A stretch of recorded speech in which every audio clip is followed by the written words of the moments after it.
Hello, and welcome to the Edifice of Trust podcast. The Edifice of Trust podcast is a thoughtful discussion of today's current events from the perspective of America's founding principles. Hello, everyone. Income inequality seems to be getting worse every day in America. But whose fault is it? Greedy capitalists? Or maybe something else? A recent article published by the Nation of Change website praised Vice President Kamala Harris's endorsement of a wealth tax to address, quote, the widening wealth gap in the country, particularly as billionaires continue to amass vast fortunes while millions of Americans struggle financially, unquote. And as a Senate candidate in 2016, Ms. Harris stated, quote, income inequality is the defining economic challenge of our time, unquote. Many of the policies promoted by the Harris campaign, from an increase in the capital gains tax, a corporate tax increase, controls on price gouging grocery stores, and of course, a wealth tax on unrealized gains, are aimed at addressing income inequality. And Donald Trump has been accused of increasing income inequality through his, quote, tax cuts for the wealthy, unquote, despite the fact that the level of people living in poverty reached a record low during his administration. But income inequality has always been with us.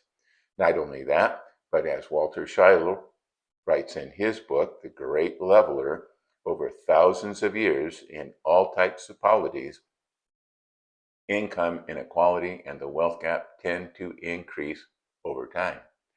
Elites throughout history have entrenched themselves and then enriched themselves.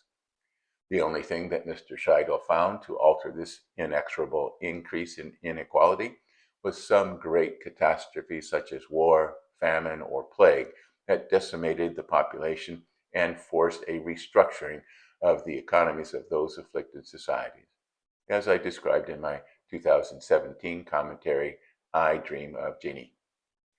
But the omnipresence of income inequality throughout history does not stop politicians in our time from denouncing greedy capitalists for the disparity and promising to make them pay, quote, their fair share, unquote, whatever that might be. But as Ruchir Sharma writes in his book, What Went Wrong with Capitalism, published in 2024, greedy capitalists may not be to blame for all this income inequality.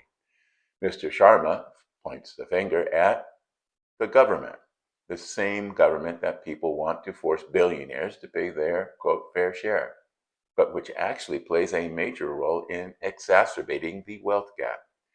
And recently, the chief culprit in aggravating this problem is the Federal Reserve. Ever since the 1970s, the U.S. government has been trying to goose the economy through deficit spending. In 1977, the Congress amended the Federal Reserve Act to require the Fed to, quote, promote effectively the goals of maximum employment, stable prices, and moderate long-term interest rates, unquote, effectively making the Fed a co-conspirator with the U.S. government in this plan based on a mutated form of Keynesian economic theory. The U.S. government has had deficits every year since, except from 1998 to 2001.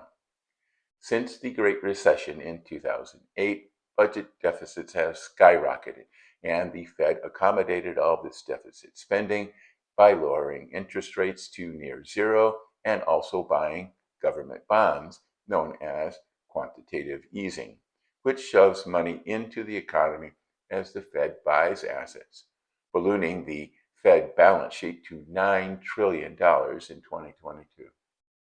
All this easy money and quantitative easing pushed money into the financial system in an attempt to spur economic growth. But instead of goosing the economy, the Fed goosed asset prices. In 1977, financial assets in the U.S. were 197% of GDP. By 2024, financial assets had exploded to 492% of GDP. All the money the Fed was shoving into the economy was going into stocks and bonds and not into plant and equipment, making the already wealthy even more wealthy, but doing little for the average American. Also, keep in mind that stocks make up 85 to 90% of executive compensation in the C-suite, so CEOs and other top executives have seen their compensation skyrocket. These executive salaries should be tied to stock performance, but stock performance should be tied to how the companies are doing, not how much the Fed is inflating stock prices through quantitative easing. Creating a socialist society does not eliminate income inequality. It just changes who the elites are. And because socialist economies are slow growth, everybody is poorer, including the elites. Transfer payments and social welfare are just band-aids that also discourage economic growth and makes people poorer, except for government bureaucrats. So, if our political leaders really want to do something meaningful about income inequality, they could start by reining in the Fed and telling Congress and the president to balance the budget. Thanks for watching.